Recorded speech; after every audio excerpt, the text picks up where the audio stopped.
Middle east में Iran और Israel के बीच हाल ही में लागू हुआ 12 दिनों का युद्ध विराम पूरी दुनिया में एक चर्चा का केंद्र बना हुआ है। लेकिन इस शांति की कोशिशों के बीच एक देश ऐसा भी है जिसको ईरान अब एक बड़ा खतरा दिखने लगा है। कौन है वो देश और क्यों उसको ईरान रशिया और चाइना जैसा डरा रहा है? आज हम इस मुद्दे को जानेंगे और समझेंगे कि क्यों ये डर का माहौल बनाया जा रहा है और कहीं इसमें पश्चिमी देशों की एक और साजिश तो शामिल नहीं है। आदाब, नमस्कार। आप देख रहे हैं क्रिएटिविजन न्यूज का इंटरनेशनल मंच, जहां सिर्फ खबर नहीं असल खबर होती है। आपके साथ मैं हूं शबाब। अमेरिका और इजराइल के बाद एक और सुपर पावर देश ईरान का दुश्मन बन गया है। कुछ रिपोर्ट्स में तो दावा किया जा रहा है कि ईरान इस सुपर पावर देश पर हमला करने का प्लान बना रहा है। वजह यह है कि अमेरिका, इजराइल और इस देश ने ईरान को लेकर अपने लिए खतरा बताया है। मुस्लिम कंट्री को अपना खतरा बताने वाला यह देश है ब्रिटेन। हुआ यह है कि ब्रिटिश संसद की ओर से एक रिपोर्ट सामने आई है कि ईरान ब्रिटेन के खिलाफ साजिश कर रहा है।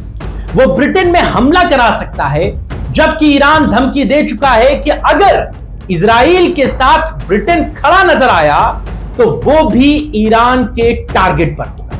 हालांकि अभी ईरान और इजराइल के बीच सीज फायर है, लेकिन खामनेई के बंकर से लौटने के बाद से अमेरिका और इजराइल को डर है कि कहीं ईरान की ओर से हमला ना हो जाए। इस वजह से अब नए सिरे से प्लानिंग की जा रही है।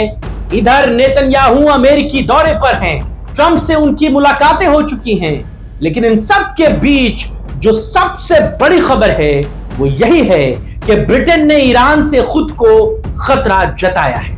ब्रिटेन ने ईरान को लेकर बड़ा अलर्ट जारी किया है। उसने ईरान से हमले का खतरा अपने आप को जताया है। संसदीय रिपोर्ट ये कहती है कि ईरान ब्रिटेन पर हमला कर सकता है। इसमें यह भी कहा गया है कि ब्रिटेन में बड़े पैमाने पर हत्याएं कराई जा सकती हैं। इसके अलावा साइबर अटैक की भी साजिश रची जा सकती है।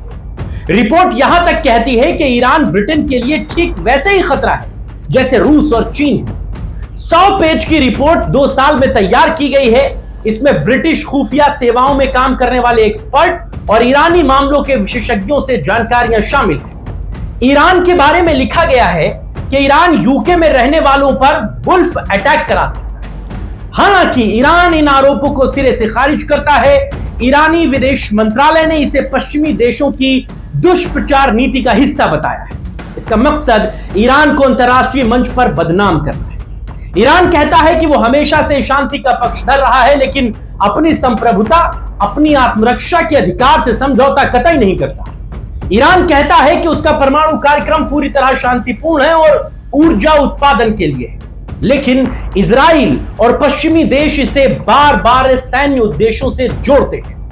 अप्रैल 2024 में ईरान ने ऑपरेशन ट्रू प्रॉमिस के तहत इजराइल पर जवाबी हमले किए।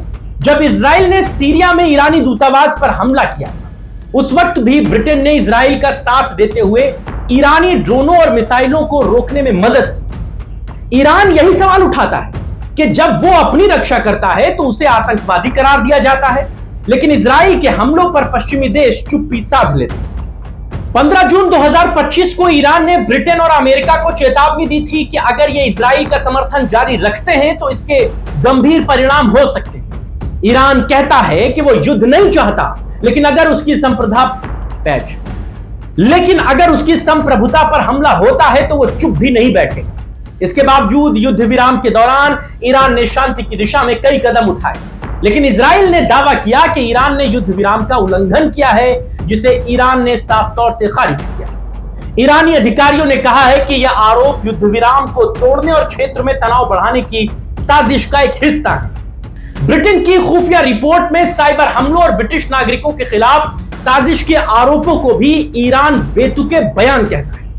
ईरानी विशेषज्ञ कहते हैं कि ब्रिटेन और दूसरे पश्चिमी देश ईरान को जानबूझकर गलत तरीके से पेश कर रहे हैं ताकि उस पर प्रतिबंध लगाए जा सके। ईरान का यह भी कहना है कि पश्चिमी देशों ने उसके खिलाफ आर्थिक और सैन्य प्रतिबंधों के जरिए दबाव बनाने की बड़ी कोशिश की, जिसने ईरानी जनता को सबसे ज्यादा प्रभावित किया है। फिर भी ईरान ने अंतर्राष्ट्रीय परमाणु ऊर्जा एजेंसी यानी कि IAEA के साथ सहयोग करने की भी इच्छा जताई है, बशर्ते कि प्रतिबंध हटाए जाएं। ईरान का तर्क है कि वो क्षेत्रीय शांति चाहता है, लेकिन उसे बार बार उकसाया जा रहा है। ब्रिटेन, फ्रांस और जर्मनी ने युद्ध विराम का स्वागत किया, लेकिन साथ ही ईरान से परमाणु वार्ता फिर से शुरू करने की मांग की। जवाब में ईरान ने कहा है कि जब तक उस पर लगे सारे प्रतिबंधों को पूरी तरह नहीं हटाया जाता, वो कोई नई बातचीत नहीं करेगा। ईरान का यह भी कहना है कि पश्चिमी देश दोहरे मापदंड अपनाते हैं, इजराइल के परमाणु हथियारों पर चुप्पी, लेकिन ईरान के शांतिपूर्ण परमाणु कार्यक्रमों पर सवाल उठाते हैं। तो क्या ब्रिटेन की ये चिंताएं वास्तविक हैं या ये ईरान को बदनाम करने की एक और कोशिश है? क्या मध्य पूर्व में ये युद्ध विराम स्थायी शांति ला पाएंगे या फिर ये तनाव और बढ़ेगा? ईरान बार बार ये कहता है कि वो शांति चाहता है, लेकिन संप्रभुता और सम्मान के साथ कोई समझौता नहीं होगा। इस जटिल स्थिति में सच्चाई क्या है, ये तो समय बताएगा, लेकिन एक बात तो साफ है कि मध्य पूर्व का यह संकट वैश्विक शांति के लिए एक बड़ी चुनौती बना हुआ है। फिलहाल ब्रिटेन भी ईरान से लड़ने की रणनीति बना रहा है। अगर ऐसा हुआ तो अमेरिका इजराइल के बाद ऐसा तीसरा देश होगा जो ईरान से दो दो हाथ करने को तैयार खड़ा है। फिलहाल देखना होगा कि ब्रिटेन अपनी आगे की रणनीति कैसे बनाता है ईरान के खिलाफ। फिलहाल इस चर्चा और इस रिपोर्ट में बस इतना है। आपको हमारी ये चर्चा कैसी लगी हमें जरूर बताइएगा। जो नए दर्शक हमारे साथ जुड़े हैं वो चैनल को सब्सक्राइब करना बिल्कुल ना भूलें। आपके कमेंट्स का हमें इंतजार है। फिलहाल इतना ही। आदाब, नमस्कार।